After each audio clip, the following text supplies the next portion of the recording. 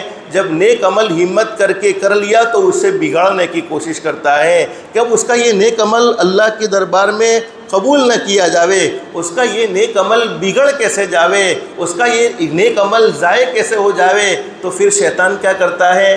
کبھی کبھی ہم نے اچھے نیک کام کیے ہیں، اللہ کو راضی کرنے والے کام کیے ہیں، اب بہت سے لوگ دیندار یہ سمجھتے ہیں کہ ہم تو کوئی گناہ کرتے نہیں، ہم سے تو کوئی اللہ کی نافرمانی ہوتی نہیں، ہم تو بڑے خوش نصیب ہیں، بڑے خوش قسمت ہیں۔ اللہ سے دعائیں کرتے رہنا چاہیے، گناہوں سے بچنے کی طاقت اللہ سے مانگتے رہنا چاہیے۔ پھر وہ کرتا کیا ہے؟ اپنی زبان کا غلط استعمال کر کے زندگی کے سارے نیک اعمال کو تباہ و برباد شیطان کروا دیتا ہے۔ حدیث شریف میں موجود ہے، فرمایا نبی کریم صلی اللہ علیہ وسلم نے، میں نے گزشتہ ذکر کیا تھا، زبان کے غلط استعمال کی وجہ سے روزے کے برکات و ثمرات ختم ہو جاتے ہیں۔ اللہ پاک روزے کی وجہ سے ہم سے تقویٰ چاہتا ہے کہ روزے کیوں فرض کیے ہیں، تمہیں بھوکا کیوں رکھا گیا، تمہیں پیاسا کیوں رکھا گیا، تاکہ تمہاری زندگی میں اللہ کا ڈر آ جائے، تمہاری زندگی میں اللہ کا خوف آ جائے۔ لیکن کتنے رمضان ہماری زندگی میں گزرے ہیں، کون سے رمضان میں ہمارے دل میں اللہ کا ڈر پیدا ہوا ہے؟ کبھی دل کی سختی ہماری دور نہیں ہوئی ہے، ہمدردی کا مزاج نہیں آیا ہے، انسانیت ہمارے اندر نہیں جاگی ہے۔ تو اس سے کیا معلوم ہوتا ہے کہ روزے کا مقصد ابھی پورا ہوتا نہیں۔ اللہ چاہتے ہیں کہ روزہ تمہیں اس لیے رکھوایا گیا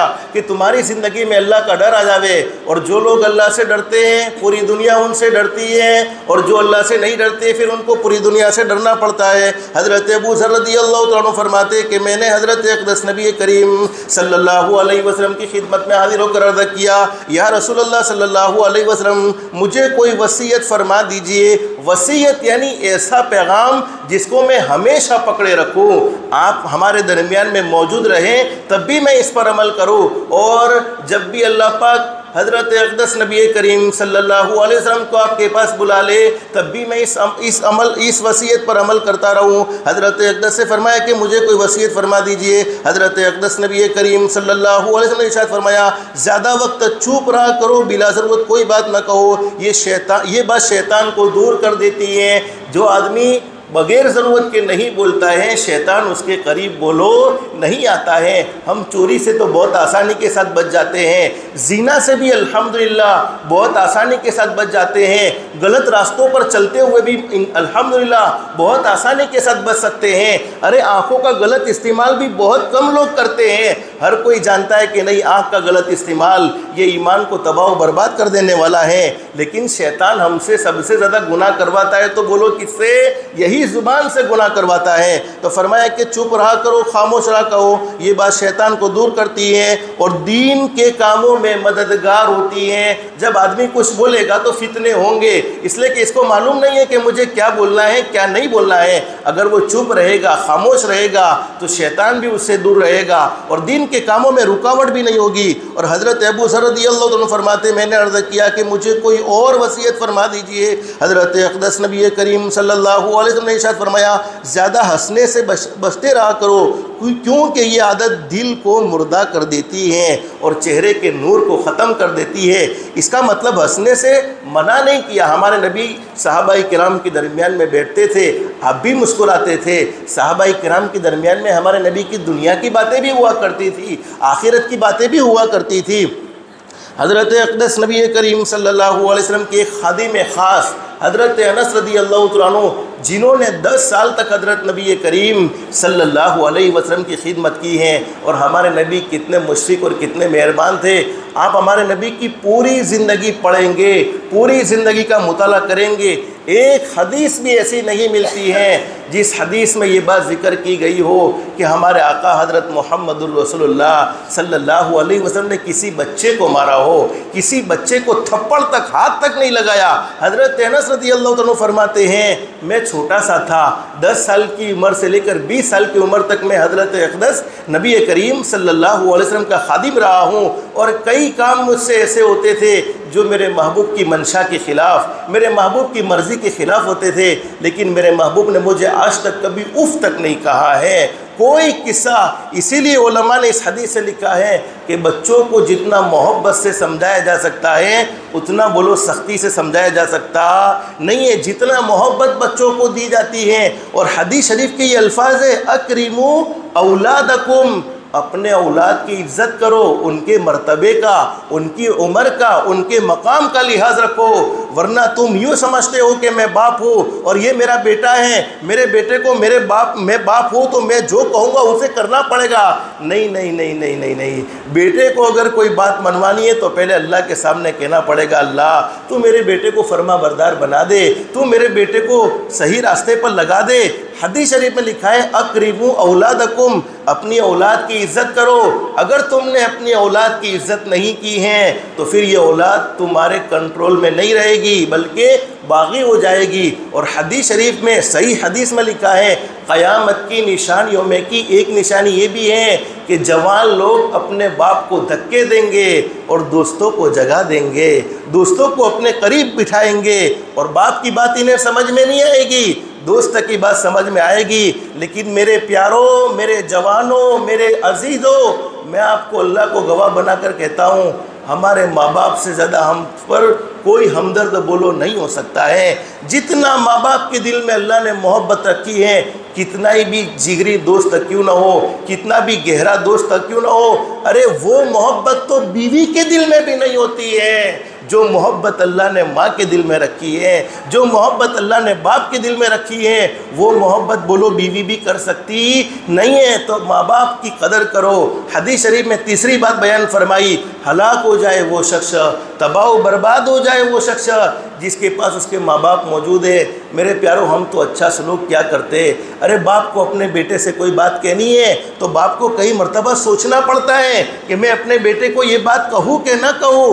ماں کو اپنے بیٹے سے کوئی بات کہنی ہے تو ماں کو سوچنا پڑتا ہے۔ تو میرے بھائیوں، ہمارے ایسے اخلاق کہ ہمارے ماں باپ کی ہم نہ سن سکے، ہمارے ماں باپ کی ہم نہ مان سکے، جنہوں نے ماں باپ کے سامنے اپنے سر کو جھکایا ہے، جنہوں نے ماں باپ کی غلامی کی ہے، اللہ نے دنیا کو ان کی غلام بنایا ہے، دنیا ان کے سامنے جھکی ہے۔ اور جو ماں باپ سے بغاوت کرتا ہے، جو ماں باپ کے ساتھ برا سلوک کرتا ہے، دنیا کے کسی بھی کونے میں چلا جائے، ماں باپ کو ناراض کرنے والے کو کبھی سکون نہیں مل سکتا ہے، ماں باپ کو ناراض کرنے والے کو کبھی اطمینان نہیں مل سکتا ہے۔ فرمایا حضرت انس رضی اللہ عنہ فرماتے، نبی کریم صلی اللہ علیہ وسلم نے حضرت ابو ذر رضی اللہ عنہ سے ملاقات کی اور حضرت اقدس نبی کریم صلی اللہ علیہ وسلم نے ارشاد فرمایا، اے ابو ذر، میں کیا تمہیں ایسی دو خصلتیں نہ بتاؤں جن پر عمل کرنا بہت آسان ہے اور اعمال کے ترازو میں دوسرے اعمال کی بنسبت زیادہ بھاری ہے؟ ابو ذر رضی اللہ عنہ نے فرمایا، میرے محبوب ضرور بتلائیے۔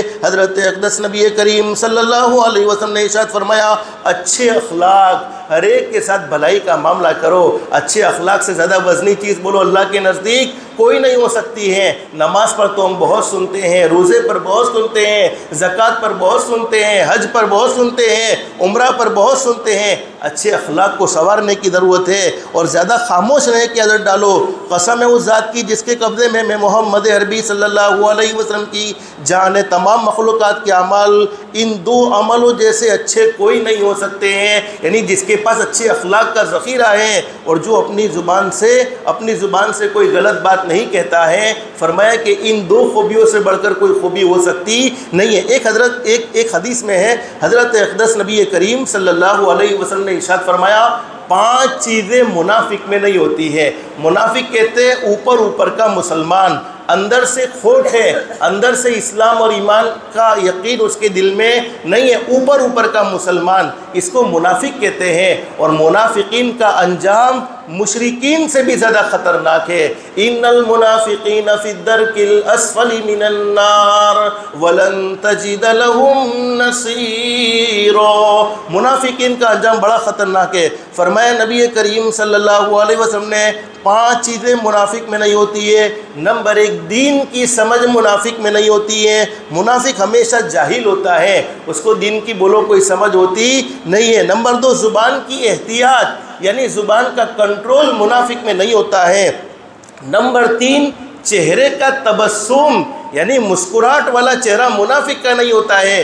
منافق کا چہرہ ہمیشہ ایسا ہی ہوتا ہے جیسا اس کو کسی نے زبردستی کھٹی کڑی کا پیالہ پلایا ہو تو چہرہ کیسا بگڑتا ہے، ہمیشہ بگڑا ہوا چہرہ رہتا ہے۔ اور نمبر 4، دل کا نور منافق میں نہیں ہوتا ہے۔ اور نمبر 5، مسلمانوں سے محبت منافق میں نہیں ہوتی ہے۔ اس لیے میرے بھائیوں، گزشتہ میں تفصیلی باتیں ذکر کر چکا ہوں کہ بہت سے گناہ ہماری زندگی میں ایسے ہوتے ہیں، ہم ان کو گناہ سمجھتے نہیں، ہم ان کو اللہ کی نافرمانی سمجھتے نہیں، اور اس کی وجہ سے ہمارے سارے نیک اعمال کتنی بھی محنت کی ہے، حالانکہ 14-15 گھنٹہ بولو بھوکا رہنا کوئی آسان کام ہے، پیاسا رہنا کوئی آسان کام ہے، ہمیں برداشت نہیں ہوتا۔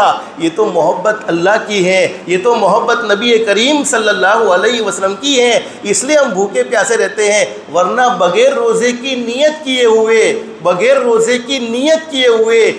روزے کا ارادہ کیے ہوئے کوئی بھوکا رہ کر بتاوے تو پتہ چلے کہ بھوکا رہنا کتنا مشکل معلوم ہوتا ہے۔ یہ تو صبر دینے والی ذات ایک اللہ کی ہے کہ ٹھنڈا پانی ہمارے پاس موجود ہوتا ہے، ہمیں کوئی دیکھنے والا نہیں ہوتا، اس کے باوجود ہم پانی کو بولو ہاتھ لگاتے نہیں ہیں۔ حدیث شریف میں موجود ہے، فرمایا نبی کریم صلی اللہ علیہ وسلم نے، زبان کی بے احتیاطی کی وجہ سے اللہ پاک روزے کے برکات و ثمرات کو ختم فرما دیتے ہیں، اور اگر روزہ اللہ کی بارگاہ میں قبول ہو جاتا ہے تو حدیث شریف میں فرمایا کہ زکوٰۃ دو گے جنت ملے گی، نبی حج کرو گے جنت ملے گی، عمرہ کرو گے جنت ملے گی، نمازوں کا اہتمام کرو گے جنت ملے گی، لیکن روزہ رکھنے پر جنت نہیں۔ صحابہ نے پوچھا روزہ رکھنے پر جنت نہیں تو کیا ملے گا؟ ہمارے آقا حضرت محمد الرسول اللہ صلی اللہ علیہ وسلم نے فرمایا روزہ رکھنے پر تو خود اللہ مل جائے گا۔ جنت ملے تو ایک ملے، دو ملے، اللہ ملا، دنیا بھی مل گئی اور آخرت بھی مل گئی۔ اور حدیث شریف میں موجود ہے، حضرت اقدس نبی کریم صلی اللہ علیہ وسلم نے ارشاد فرمایا اللہ کے بہترین بندے وہ ہیں جن کو دیکھ کر اللہ یاد آ جائے، اور اللہ کے بدترین بندے وہ ہیں جو چغلی کھاتے پھرتے ہیں، ادھر کی ادھر اور ادھر کی ادھر کرتے پھرتے ہیں۔ پھر فرمایا نبی کریم صلی اللہ علیہ وسلم نے اللہ کے بدترین بندوں کی اور نشانی یہ ہے کہ وہ دوستوں کے درمیان جدائی ڈالتے رہتے ہیں اور پاک دامن لوگوں میں، نیک لوگوں میں گناہ تلاش کرتے رہتے ہیں، فالٹ تلاش کرتے رہتے ہیں۔ ایک حدیث میں حضرت اقدس نبی کریم صلی اللہ علیہ وسلم نے ارشاد فرمایا، حضرت اقدس نبی کریم صلی اللہ علیہ وسلم تشریف فرمائے، مسجد نبی میں صحابہ کرام کا مجمع موجود، ہمارے نبی نے صحابہ کرام کے درمیان میں فرمایا میرے صحابہ تم جانتے ہو غریب کون ہے، مفلس کون ہے؟ صحابہ نے کہا اللہ کے نبی غریب اور مفلس تو وہ ہیں جس کے پاس مال نہ ہو، جس کے پاس روپیہ پیسہ نہ ہو۔ ہمارے نبی نے فرمایا غریب مفلس وہ نہیں ہے جس کے پاس مال اور روپیہ پیسہ نہ ہو، بلکہ غریب تو وہ ہیں جس نے دنیا میں بہت زیادہ نیکی کی ہوگی، نوافل کا بھی اہتمام کیا ہوگا، اللہ کو راضی کرنے میں اس نے کوئی کمی نہیں چھوڑی ہوگی، ہمیشہ اللہ کو راضی کرتا رہا ہوگا، تہجد کا بھی اہتمام کیا ہوگا، اشراق کا بھی اہتمام کیا ہوگا، بڑے بڑے وظائف کا بھی پڑھنے والا ہوگا، لیکن کل قیامت میں اس کے پاس کچھ نہیں ہوگا۔ کیوں کچھ نہیں ہوگا؟ اس لیے کہ دنیا میں نیک اعمال تو بہت زیادہ کیے ہیں، لیکن نیک اعمال کرنے کے بعد دوسروں کی برائی کی ہوگی، دوسروں پر الزام لگائے ہوئے ہوں گے، کسی کا مال ہڑپ کیا ہوگا، کسی کی چیز پر ناجائز قبضہ کیا ہوگا، تو جن لوگوں کے حق اس نے دنیا میں مارے ہیں وہ تمام کے تمام نیک اعمال اس کے سپرد کر دیے جائیں گے، اور حق مارنے والے کے گناہ اس کے سر پر ڈال دیے جائیں گے۔ اللہ ایسی محرومی سے ہم سب کی حفاظت فرمائے۔ جمعہ کا مبارک دن ہے، ہمارے نبی حضرت محمد الرسول اللہ صلی اللہ علیہ وسلم کے احسانات بھی ہم پر اتنے ہیں کہ ان کو گننا چاہے تو گن نہ سکے، شمار کرنا چاہے تو شمار نہ کر سکے۔ جتنا بھی ہو سکے درود پاک کا بھی اہتمام کریں گے انشاءاللہ۔ اللہ ہم سب کی دنیا بھی بہتر سے بہتر بنائے، آخرت بھی بہتر سے بہتر بنائے۔ اللہ کے احکام کے مطابق حضرت نبی کریم صلی اللہ علیہ وسلم کے طریقے کے مطابق زندگی گزارنے کی توفیق و سعادت نصیب فرمائے۔ اللہ پاک ہم سب کو کہنے سننے سے زیادہ استخلاص اور استقامت کے ساتھ عمل کی توفیق نصیب فرمائے، آمین یا رب العالمین۔ وآخر دعوانا ان الحمدللہ رب العالمین۔ جن کی سنتیں باقی وہ سنتیں پڑھ لیں، جو سنتوں سے فارغ ہو گئے دعاؤں میں، درود شریف میں اور استغفار میں لگ جائے۔ استغفر اللہ الذی لا